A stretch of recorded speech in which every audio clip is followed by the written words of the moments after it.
Hello, I'm Margot Politis. Welcome to Study English, IELTS preparation. Today we're going to look at ways of discussing a topic. When you're writing or speaking, you can present facts or you can use your opinion. But how can you tell the difference? Today we'll find out. We're going to listen to a scientist talking about vitamin D and cancer.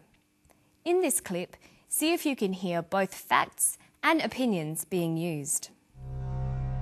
I believe that the public health problem for vitamin D deficiency is quite significant.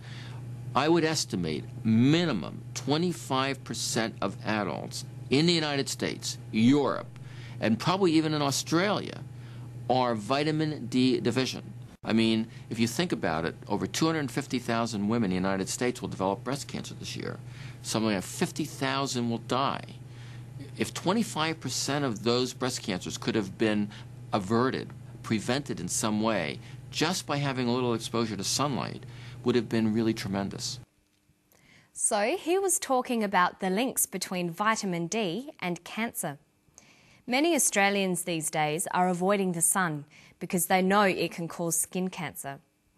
But by avoiding the sun, they're missing out on vitamin D, the vitamin that you get from sunshine. And this is leading to other health problems. When you're reading, writing, or listening to an argument like this, it's important to be able to tell the difference between statements of fact and statements of opinion. But how can you tell the difference? Well, there are a number of ways you can express your opinion. Today, we're going to look at two of these, using phrases that express an opinion and using modal verbs. First, let's look at some phrases. The key words to listen for when you're trying to decide whether someone is talking about facts or opinions are words like believe, think, argue, feel, opinion, or view. These vary from formal to informal. If I was talking with my friends, I might say, I think or I believe. If I was in a class or tutorial, I might say, in my opinion, or in my view. But if I was writing an essay or giving a very formal talk, I'd probably choose, it is believed, or it is thought. In formal writing, many people think you should avoid using the word I, even if you are giving an opinion. Here's the clip again. Listen for some of those phrases. I believe that the public health problem for vitamin D deficiency is quite significant. I mean, if you think about it, over 250,000 women in the United States will develop breast cancer this year. Something like 50,000 will die. Another way we can express opinions is by using modal verbs. Modal verbs express opinions and attitudes. They make statements less certain or less definite. They can also be used for recommending and advising. Here are the modal verbs used for opinions. Would, should, could, might. These words signal that the speaker is giving an opinion. Look at these examples. Can you tell which ones are facts and which ones are opinions? 50,000 will die. 50,000 might die. The second statement uses might. It's an opinion. Here's another one. I do not think small amounts of sunlight increase the risk of cancer. Small amounts of sunlight do not increase the risk of cancer. In the first statement, you can see I do not think. This is an opinion. Now look at these two sentences. I believe that vitamin D deficiency might become common among adults. Vitamin D deficiency will affect 25% of adults. The first is an opinion. I believe, might become. The second is a fact. Will affect 25% of adults. Now let's watch the clip again. Listen for the phrases and modal verbs of opinions. I believe that the public health problem for vitamin D deficiency is quite significant. I would estimate minimum 25% of adults in the United States, Europe, and probably even in Australia are vitamin D deficient. I mean, if you think about it, over 250,000 women in the United States will develop breast cancer this year.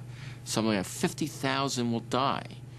If 25% of those breast cancers could have been averted, prevented in some way, just by having a little exposure to sunlight, would have been really tremendous. Okay, so you can see that Professor Hollick is expressing an opinion, using a combination of phrases and modal verbs.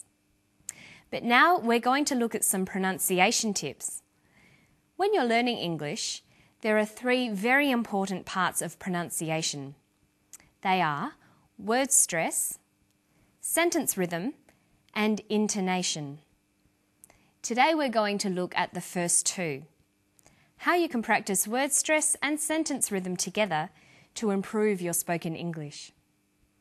Listen to this sentence closely for word and sentence stress.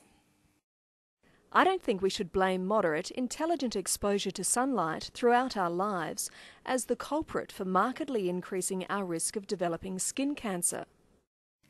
Notice that the speaker uses many words with more than one syllable. That is common in formal academic language. But when you come across longer words, you have to learn which syllable to stress. For example, we say intelligent, increasing, and markedly. Notice that when you stress one syllable, the vowels in the other syllables are shortened. Sometimes these short syllables become a schwa, an sound, or an I.